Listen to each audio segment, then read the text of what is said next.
Well, good morning. Rudy Noorlander joining me this morning. Just a few months ago, Rudy, your life took on a little different approach than I'm guessing you had planned for in September. Let's talk about that. You could say. Let's go into that a little bit if you can. The day of the attack? Yeah. Well, I rented some side-by-sides to a father-son for opening week of bow season. Mm-hmm. And they had a mechanical issue with the machine. And he called me and said, hey, could we swap out the machine with the one that they had the first couple of days? Because he actually had two sons out within the first weekend. Mm-hmm. The youngest was 10, I think. So it would have been pretty traumatic if he would have still been there. He went home. But I went and swapped the machines, and he's like, yeah, my son wounded a nice buck yesterday and lost his trail. I said, well, back in my young days, I used to be a hunting fishing guide. I said, so I'm a pretty good tracker. I can come out tomorrow and help you if you want. And he's like, sure. So they were camping up on the mountain. So I texted him and I left, and I said, I'm on my way up. And he said, well, we parked the side-by-side on the trail. So I just ran up the trail until I saw the side-by-side. And he had texted me a pin drop. And once I got to the side-by-side, I said, I'm here. Is the pin drop where you shot the deer, where your camp is, or where you are? Mm-hmm. And of course, with cell service and whatever, I didn't get his text back for quite a while. So I started heading down the trail because I could tell it was north of this trail and west of this trail. Mm-hmm. So I started heading down the Yellow Mule Trail. And I get about a mile or so down there, and I get his text, and he says, oh, that's where we shot the buck yesterday. Mm-hmm. And he said it's easier to come down the ridge than hike down the trail because then you don't have to mess with the cliff. Mm-hmm. It's like, crap, I'm already past the first cliff. Right. And there's two cliffs on that ridge line, so it's like, well, I'm going to shoot up through the trees right here between the two cliffs and get to the ridge and kind of wait till he tells me whether I'm going up or down. And I got probably maybe 100 feet into the tree line, and I jumped a small grizzly there, probably his first year out on his own. Mm-hmm. And he took off like a shot. And I immediately pulled out my pistol at that point.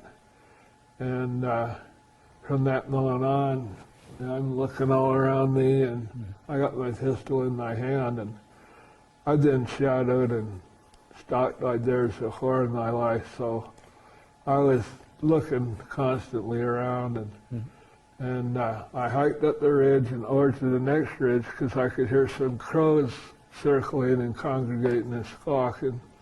So I hiked over to the next ridge and hiked down to where I jumped the first bear. Then I got the text from George. He's like, yeah, that's where we shot the duck and we left our backpacks there. So I hiked back up the ridge, found their backpacks and said, hey, I'm at the backpacks. He said, well, just stay there. I'll send my son to come get you. We're only 5 minutes away. So I grabbed a drink and had a piece of jerky and thought to myself, I should send the cylinder on my revolver because I always leave a dead shot in the cylinder that's going to fire next in case my kid's got a hold of it. Mm-hmm. So I spun the cylinder and walked over. George, the son came over, and we walked over to where George was. And he was actually sitting on a hillside right under the ridge that I just walked past, watching the same crows I went to look at. Mm-hmm. And we couldn't see where they were landing because the woods were so thick. And we said, well, we'll kind of do like they do on the movies or TV when they're looking for a body or whatever. We kind of spread out so we could see everybody and cover our country. Mm-hmm. I was up on the hillside. The father was in the middle and the son was on the bottom. And we just started hiking down towards where the crows were. And I stepped over a log, looked over to see where George was, and there the bear was coming at me. Mm. And the only thing I had time to do was lift up my gun and fire, and I then discovered that I just automatically put it back to the same bullet, so it misfired, and then he was on me. Right. And I know his fist, or his nose was about the same size as my fist. And I got a bite mark there and a right there. I assume that's, when I take a swing at his nose, that's one of their defenses. If you ever hit a dog in the nose, you know it Right. makes them sneeze or whatever. So that's always been one of my tactics to use them in their attack, was to try and punch him in the nose. Whether I connected or not, I don't know. Next thing I know, he had me by the jaw. He picked me up off the ground by my jaw. And I could see George running towards me, and I said, "Help me." And then he clamped down and broke my jaw. I got a tooth on this side and a tooth on that side on the bottom. The rest of it's gone. And at that point, I think he lost grip on me and I fell down.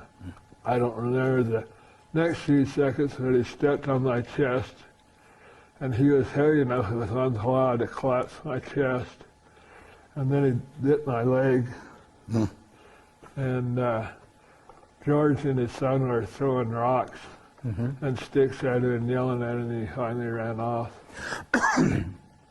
Now, that was September.